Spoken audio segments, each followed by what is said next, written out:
মুম্বাইয়ের ভার্সোভা শ্মশানে সম্পন্ন হলো কেকের শেষকৃত্য। উপস্থিত ছিলেন বিশিষ্ট সঙ্গীত শিল্পীরা। গানে গানে চিরবিদায় জানানো হলো সুরের জাদুকরকে। ছোট ছোট ব্লকেজ ছিল ধমনীতে, অতিরিক্ত উত্তেজনায় বন্ধ হয়ে যায় রক্ত চলাচল। বাঁচানো যেত সঙ্গে সঙ্গে সিপিআর দিলে। প্রয়াত সঙ্গীত শিল্পী কেকের ময়নাতদন্তের রিপোর্টে উল্লেখ। অনুষ্ঠান শেষে হোটেলে ফেরার সময় গাড়িতেই অস্থির লাগছিল কেকের। কখনো সিটে হেলান, কখনো শুয়ে পড়েন তিনি। দাবি প্রয়াত সঙ্গীত শিল্পীর গাড়ির চালকের। সঙ্গীত শিল্পী কেকের মৃত্যু থেকে শিক্ষা। কলেজ ফেস্টে সতর্ক রাজ্য সরকার। কলেজ বিশ্ববিদ্যালয় কনসার্টে কি ধরনের পরিকাঠামো জানাতে হবে শিক্ষা দপ্তরকে। নজরুল মঞ্চে বিশৃঙ্খলার প্রেক্ষিতে জানালেন শিক্ষামন্ত্রী।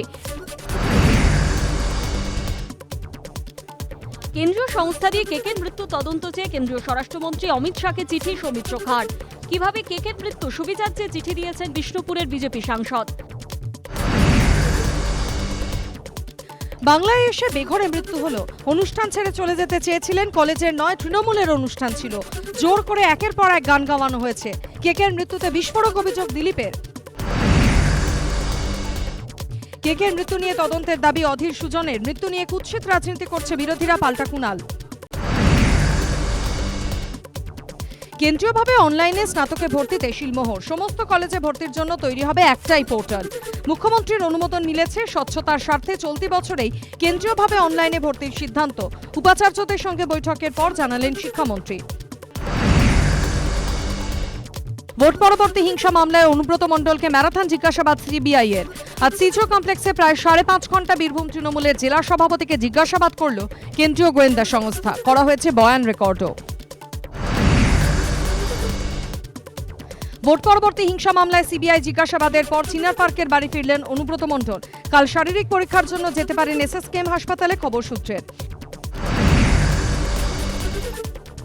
এসএসসি নিয়োগ দুর্নীতি মামলায় ববিতা সরকারকে 5.5 ঘন্টা জিজ্ঞাসাবাদ সিবিআই এর। তদন্তকারীরা যা তথ্য চেয়েছেন দিয়েছি, জানালেন মামলাকারী ববিতা সরকার। ববিতার মামলার জেরে স্কুল শিক্ষিকার চাকরি থেকে বরখাস্ত হন মন্ত্রী পরেশ অধিকারীর মেয়ে অঙ্কিতা অধিকারী। কল্যাণী এমসে বেআইনিভাবে চাকরি দেওয়ার অভিযোগের তদন্তে সিআইডি। বিজেপি সাংসদ সুভাষ সরকার ও জগন্নাথ সরকার সহ 8 জনের নামে এফআইআর দায়ের। সিআইডিকে নথি হস্তান্তর করল কল্যাণী থানা। তৃণমূলের চাপে পড়েই এফআইআরে নাম ঢোকানো হয়েছে। কল্যাণী এমসে নিয়োগ দুর্নীতি মামলায় প্রতিক্রিয়া বিজেপি সাংসদ জগন্নাথ সরকারের। ভিত্তিহীন অভিযোগ পদ্ম শিবিরের, পাল্টা দাবি কুণালের। চোখের চিকিৎসার জন্য বিদেশে যেতে পারবেন অভিষেক। বিদেশ যাত্রায় তার সঙ্গে থাকতে পারবেন স্ত্রী রুচিরাও। ইডির আপত্তি খারিজ করে জানালো কলকাতা হাইকোর্ট। চিকিৎসার জন্য দুবাইতে গেলে বিমানে টিকিট ও সেখানকার ফোন নাম্বার ইডিকে জানাতে হবে অভিষেককে। বিদেশ যাত্রায় সম্মতি দিয়ে নির্দেশ হাইকোর্টের। হুগলির কামারকুণ্ডুতে মুখ্যমন্ত্রী রেলব্রিজ উদ্বোধনের আগে বিতর্ক। 60% টাকা দিয়েও উদ্বোধনী অনুষ্ঠানের জন্য কেন রেলমন্ত্রীকে আমন্ত্রণ নয়? সেতুর উদ্বোধনে আপত্তি জানিয়ে জেলা শাসককে চিঠি হাওড়া ডিআরএম-এর। বিজেপিতে যোগ দিলেন পাতিদার আন্দোলনের নেতা হার্দিক প্যাটেল। গান্ধীনগরে গুজরাট বিজেপি রাজ্য সভাপতি সিআর পাটিলের থেকে পদ্ম পতাকা নেন কংগ্রেস ত্যাগী হার্দিক। শুধু সত্যেন্দ্র জৈন নয়, উপমুখ্যমন্ত্রী মনীষ সিসোদিয়াকে গ্রেপ্তার করার ষড়যন্ত্র চলছে। বিজেপিকে বিধে মন্তব্য প্রধান কেজরিওয়ালের। দুর্নীতির সঙ্গে রয়েছে পাল্টা খোঁজা কেন্দ্রীয় মন্ত্রী স্মৃতি ইরানির। স্কুল শিক্ষিকা কাশ্মীরি পণ্ডিতের পর এবার ব্যাংক ম্যানেজার। ফের রক্তাক্ত জম্মু কাশ্মীর। কুলগামে বিজয় কুমারকে গুলি করে খুন করল জঙ্গিরা। মাত্র 45 দিন আগে বিয়ে হয়েছিল রাজস্থানবাসী এই ব্যাংক ম্যানেজারের। জম্মু কাশ্মীর থেকে আরও এক লস্কর জঙ্গিকে গ্রেপ্তার করল মহারাষ্ট্র এটিএস। পুনের জঙ্গি নিয়োগকারী জুনাইদের সঙ্গে ধৃতের যোগাযোগ ছিল বলে দাবি পুলিশের। করোনা আক্রান্ত সোনিয়া গান্ধী। জ্বরসহ মৃদু উপসর্গ রয়েছে কংগ্রেস সভানেত্রীর। খবর পেয়ে লখনৌ সফরের মাঝপথেই ফিরলেন প্রিয়ঙ্কা। সুস্থতা কামনা করে টুইট মোদি। গুজরাটের ভদোদরায় নিজেকে নিজেই বিয়ে করলেন 24 বছরের এক তরুণী। সমস্ত সামাজিক রীতি মেনে হলো বিয়ে। দীর্ঘদিন ধরে এই নিয়ে ভাবনা চিন্তা করছিলাম। শেষে সলোগামী নিয়ে জানার পর সিদ্ধান্ত নিই, জানালেন নববিবাহিতা সমা বিন্দু।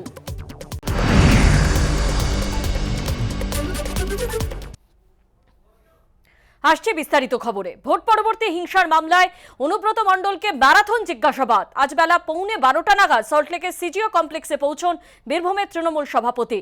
5 ঘন্টারও বেশি সময় ধরে অনুব্রত মণ্ডলকে জিজ্ঞাসাবাদ করে সিবিআই। গত বছরের 2রা মে ইলামবাজারের গোপালনগরে বিজেপি কর্মী গৌরব সরকারকে পিটিয়ে মারার অভিযোগ ওঠে। সেই মামলাতেই তলব করা হয়েছে অনুব্রত মণ্ডলকে। এর আগে 4 বার সিবিআই হাজিরা এড়ান বীরভূমের তৃণমূল জেলা সভাপতি। পঞ্চমবারের তলবে এদিন সিবিআই দপ্তরে হাজির হন অনুব্রত।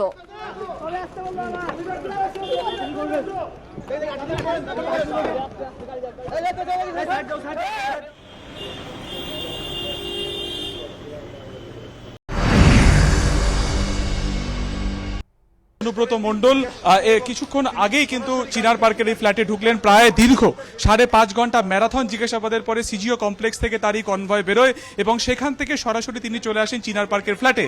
আমরা যেটা জানতাম যে আজকে তার একটা পূর্ব নির্ধারিত কর্মসূচি ছিল যে একেবারে সিজিও থেকে বেরিয়ে তিনি চলে যাবেন সরাসরি এসএসকেএম হাসপাতালে। সেখানে তার যে মেডিকেল যে রুটিন চেক আপ থাকে সেখানে তার যাওয়ার কথা ছিল, কিন্তু যেহেতু আজকে ম্যারাথন জিজ্ঞাসাবাদ পর্ব চলে তাই তিনি আজকে যাচ্ছেন না।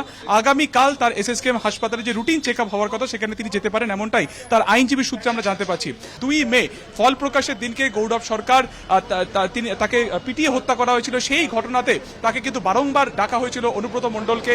এর আগে 4 দফায় তিনি সেই নোটিশ এড়িয়েছিলেন শারীরিক অসুস্থতাজনিত কারণে। অবশেষে 5ম দফায় তিনি কিন্তু আজকে হাজিরা দিয়েছেন। আজকে সারাদিন ব্যাপী কি হলো সেটা তিনি তার আইনজীবীর সাথে অবশ্যই আলোচনা করবেন এবং পরবর্তীকালে তাদের রণকৌশল তারা ঠিক করবেন। এবং সিবিআই তরফে যেটা খবর যে আজকে যে বয়ান নেওয়া হয়েছে সেই বয়ানকে ভালো করে পর্যালোচনা করার পরই তারা সিদ্ধান্ত নেবেন যে দ্বিতীয় দফায় ফের অনুব্রত মণ্ডলকে ডাকা হবে কিনা। আপাতত যেটা খবর যে আগামীকাল এসএসকেএম হাসপাতালে তার চিকিৎসার জন্য তিনি তাকে নিয়ে যাওয়া হতে পারে। তার যে মেডিকেল রুটিন চেক আপ রয়েছে সেই চেক আপের জন্য কালকে একেবারে চিনার পার্কের ফ্ল্যাট থেকে তার কিন্তু যাওয়ার কথা রয়েছে এসএসকেএম হাসপাতালে।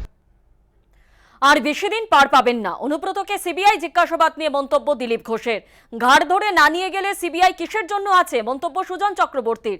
শারীরিক অসুস্থতা সত্ত্বেও সহযোগিতা করেছেন অনুব্রত, দাবি তৃণমূল বিধায়ক তাপস রায়ের। না, যেতে বাধ্য হচ্ছেন উনি জানেন আজ হোক কাল হোক যেতেই হবে, বেশি দিন বাঁচতে পারবেন না। আমরা চাই সিবিআই যে ইনকোয়ারি করেছে কাউকে ডেকেছে মানে সেই চোর এরকম নয়। যে ঘটনা ঘটেছে, দুর্নীতি হয়েছে, লুটপাট হয়েছে, তার সত্ত্বে পৌঁছানোর জন্য ডাকছি যাদেরকে, সবাই গিয়ে তার বক্তব্য রাখুন। সব পার্টির লোক আছে, সাধারণ মানুষও আছে। সেই দুর্নীতি যাতে খোলাসা হয়, দোষীরা সাজা পায়, সেজন্য সহায়তা করা উচিত, সবার যাওয়া উচিত। অনুব্রত মণ্ডলকে 7-7বার সিবিআই ডেকেছে, 7-7বার তিনি যাননি। 1.5 কুইন্টাল বেলকাঠ পুড়িয়েছেন, 3 টিন ঘি পুড়িয়েছেন, উডবার্ন ওয়ার্ডে গিয়ে রক্ষা কবচ নেওয়ার চেষ্টা করেছেন, কোনো রক্ষা কবচ পাননি। হয় তাকে সিবিআই এর কথাই চলতে হবে, সিবিআই আমার কাছে আসুক, এসব কথা তিনি বলেছেন। কে জানে না পুলিশকে উনি বোম মারার কথা বলেছিলেন, বিরোধীদের ঘর জ্বালাবার কথা বলেছিলেন, সবাই জানে। যদি অনুব্রত মণ্ডল আবারও এই জিনিস করেন, এরকম অনেক উদাহরণ আছে, সিবিআই ঘাট ধরে নিয়ে চলে যাবে। তাহলে সিবিআই কিসের জন্য আছে? ঘাট ধরে নিয়ে যাবে। অনুব্রত মণ্ডল যেন বোঝে অপরাধী মাথা নিচু করে কয়েদির মতন জেল হাজতেই তাকে থাকতে হবে, এটা মনে রাখ। সাহায্য করছে, সহযোগিতা করছে তদন্তে। শারীরিক অসুস্থতা নিয়েও হাজির হয়েছে, এরপরে দেখা যাক। এসএসসির ধাঁচে কল্যাণী এমসে প্রভাব খাটিয়ে বেআইনি নিয়োগের অভিযোগে বিজেপির 2 সাংসদ, 2 বিধায়ক সহ 8 জনের নামে এফআইআর। তদন্তে সিআইডি। নথি হস্তান্তর করল কল্যাণী থানার পুলিশ। সূত্রের খবর, কল্যাণী এমসে নিয়োগ দুর্নীতির অভিযোগে এফআইআরে নাম রয়েছে বাঁকুড়ার বিজেপি সাংসদ ও কেন্দ্রীয় শিক্ষা প্রতিমন্ত্রী সুভাষ সরকার, রানাঘাটের সাংসদ জগন্নাথ সরকার, বাঁকুড়ার বিজেপি বিধায়ক নীলাদ্রি শেখর দানা ও চাকদার বিধায়ক বঙ্কিম ঘোষ সহ 8 জনের। প্রভাব খাটিয়ে বিজেপির সাংসদ, বিধায়কদের আত্মীয়দের কল্যাণী এমসে চাকরি দেবার অভিযোগ উঠেছে। প্রতারণা, অপরাধমূলক ষড়যন্ত্র, দুর্নীতিরোধ আইন সহ একাধিক ধারায় বিজেপি সাংসদ, বিধায়কদের বিরুদ্ধে মামলা রুজু হয়েছে। এমসে ঠিকাদারের মাধ্যমে চুক্তিভিত্তিক নিয়োগ হয়েছে। রাজ্য সরকারের সমস্ত দপ্তরেও এভাবেই নিয়োগ হয়।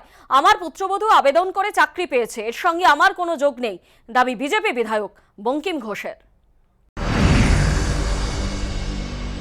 এমসে যে নিয়োগ হয় সেই নিয়োগটা ঠিকাদারি সংস্থার মাধ্যমে হয়। এটা রাজ্য সরকারের বিভিন্ন দপ্তরে এরকম ঠিকাদারি সংস্থার মাধ্যমে লোক নেওয়া হয়। কোথাও ইন্টারভিউ নেওয়া হয়, কোথাও ইন্টারভিউ নেওয়া হয় না। এটা কন্ট্রাকচুয়াল বেসিসে নেওয়া হয় এবং এটা চুক্তির ভিত্তিতে নেওয়া হয়, যে 11 মাসের চুক্তিতে এরকম নেওয়া হয়। তো সেটা এইমস কর্তৃপক্ষ নিয়েছে, সেটা এইমস কর্তৃপক্ষই তারা বলবেন কিভাবে নিয়েছেন, তারাই সেটা বলতে পারবেন। এর সাথে আমার কোনো ব্যক্তিগত কোনো যোগাযোগ নেই বা যোগসূত্র নেই।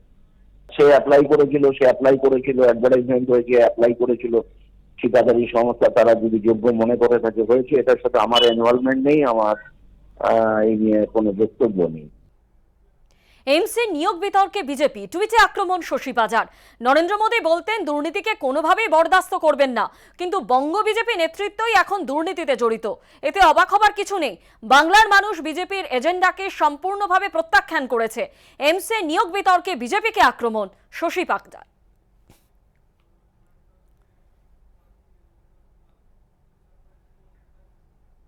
এসএসসি দুর্নীতি থেকে নজর ঘোরানোর চেষ্টা করছে রাজ্যের শাসক দল, অভিযোগ বিজেপি সাংসদ জগন্নাথ সরকারের। স্বজন পোষণের অভিযোগ তো উঠেছে বিজেপির ভেতর থেকেই, পাল্টা তৃণমূলের রাজ্য সাধারণ সম্পাদক কুণাল ঘোষ। পুলিশ তৃণমূলের চাপে পড়ে কেস নিয়েছে। মূল কারণ হচ্ছে এসএসসি দুর্নীতিতে ফেসে গেছে, মন্ত্রী জেলে যাচ্ছে, সিআইডি জেরা করছে, তার হাত থেকে জনসমর্থন আজকে আস্তে আস্তে সরে যাচ্ছে বলে জনগণকে ধোঁকা দেওয়ার জন্য এটা করা হয়েছে, যে বিজেপির লোকেরাও একইভাবে কাজ করছে। অর্থাৎ আমরা সবাই একই ধরনের, তৃণমূল বিজেপিকে এক করার জন্য এটা করছে, আদৌ তা নয়। যে ঘটনা জানানো হচ্ছে, কোথাও একটি অবৈধ করে কাজ করে কাউকে বঞ্চিত করে বা টাকার বিনিময়ে যদি করে থাকি, তাতে আমি রাজনীতি ছেড়ে দেবো। চ্যালেঞ্জ জানাচ্ছি, কেউ যদি প্রমাণ করতে পারে। বিজেপির এগুলো ভিত্তিহীন অভিযোগ। তার কারণ এর সঙ্গে এসএসসির কোনো সম্পর্ক নেই, এটা সম্পূর্ণ কল্যাণী এইমসের। এবং বিজেপি বোধহয় মনে রাখলে ভালো করবেন, সংবাদ মাধ্যম সাক্ষী, যে অভিযোগটা প্রথম বিজেপির মধ্যে থেকেই এসেছে। কিন্তু বিজেপির মধ্যে থেকেই অভিযোগ এসেছে যে কল্যাণী এইমসে এই বিজেপির ক্ষমতাকে কাজে লাগিয়ে মন্ত্রী সুভাষ সরকার বা কোনো বিধায়ক তার কারুর মেয়ে, কারুর পুত্রবধূ, তাদের যোগ্যতা ছাড়া বিনা পরীক্ষায় বিনা ইন্টারভিউতে চাকরি দিচ্ছে। তো সেখানে তদন্ত হচ্ছে, তাদের ভয় কিসের?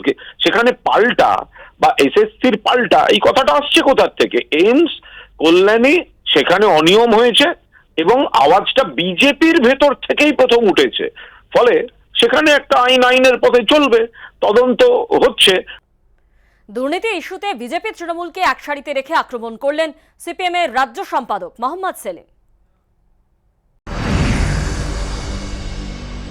যেভাবে চাকরির নিয়োগে দুর্নীতি হচ্ছে, তো যেরকম আজকে নেতা নেত্রীদের সাম্প্রদায়িকতায় যেমন তৃণমূল আর বিজেপির মধ্যে তফাৎ খাওয়া মুশকিল, তাহলে নিয়োগের ক্ষেত্রে দুর্নীতি হবে, সেখানে তৃণমূল আর বিজেপির মধ্যে তফাৎ থাকবে। তাহলে এইমসের নিয়োগের ক্ষেত্রে দেখা গেল বেআইনি নিয়োগ, এবং সেখানে দুজন এমপি সরাসরিভাবে যুক্ত, এই স্বজন পোষণ, আত্মীয় স্বজন যা করে। এবং খুব সম্ভবত যারা তৃণমূলে দুর্নীতি করে, যেমন বিজেপিতে যায়, এবং বিজেপিতে যে দুর্নীতি করেছে দুই অংশ এবং তৃণমূলে আসবে, দরজা খোলা আছে। আসছে পরের খবরে। মুখ্যমন্ত্রীর ভৎসনা দুদিনের মাথাতেই ডিএম বদলি। মুখ্যমন্ত্রী সফরের দুদিনের মাথায় পুরুলিয়ার ডিএম বদলি। আসানসোল দুর্গাপুর উন্নয়ন পর্ষদের সিইও হলেন রাহুল মজুমদার। আসানসোল পুরসভার সিইওর সঙ্গে বাড়তি দায়িত্ব রাহুল মজুমদারকে।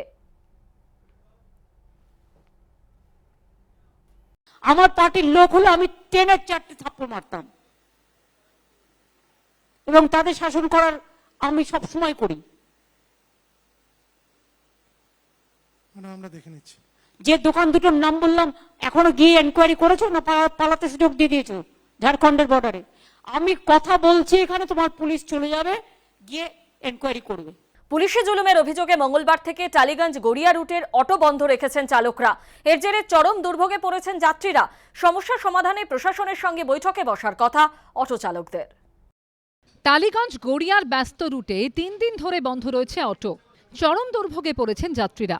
পুলিশের বিরুদ্ধে জোর জুলুম করে কেস দেওয়ার অভিযোগ অটো চালকদের। পাল্টা পুলিশের দাবি, নিয়মের পরোয়া না করে অটো চালান চালকরা। অটো চালক ও পুলিশ দুপক্ষের এই অভিযোগ পাল্টা অভিযোগের মধ্যে পড়ে যাত্রীদের যাতায়াত দুর্বিষহ হয়ে উঠেছে। টালিগঞ্জ গড়িয়া রুটে প্রায় 700 অটো চলে, কিন্তু মঙ্গলবার থেকে পুলিশের জোর জুলুমের অভিযোগে অটো বন্ধ রেখেছেন চালকরা। মঙ্গলবার সকাল থেকে ট্রাফিক পুলিশের বিরুদ্ধে জোরজুলুম আর অন্যায়ভাবে জরিমানা করার অভিযোগে এই রুট বন্ধ করে দিয়েছিলেন চালকরা, আর তার জেরে সাধারণ মানুষের কিন্তু চরম দুর্ভোগ। অটো চালকদের অভিযোগ, যাত্রী ওঠে নামার জন্য অটো দাঁড় করালে পিছন থেকে ছবি তুলে অনলাইনে কেস দিচ্ছেন সিভিক ভলেন্টিয়াররা। রুটটা বন্ধ রয়েছে, এই যে এত যে প্রচুর কেস দিচ্ছে, কেস নিয়ে সমস্যা, সাইটেশন কেস, বাড়িতে চিঠিতে চলে যাচ্ছে। তা সারাদিনে আমাদের এক একটা অটোওয়ালার বাড়িতে, এক একটা অটোর মালিকের বাড়িতে দুটো করে কেস যাচ্ছে। আমাদেরকে স্পটে কেস দিক, আলোচনা করে তারপরে সমস্যার সমাধান আশা করছি আজকেই হয়ে যাবে। হোটেলে খেতে বসছি, কেস করে দিচ্ছে, এখানে গাড়ি কে রাখছে, কেস করে দিল। খুব অত্যাচার হচ্ছে এই রোডটা। অটো বন্ধের জেরে দুর্ভোগে পড়েছেন যাত্রীরা, তবে তাঁদেরও অভিযোগ কোনো কোনো অটো চালক নিয়মের তোয়াক্কা করেন না।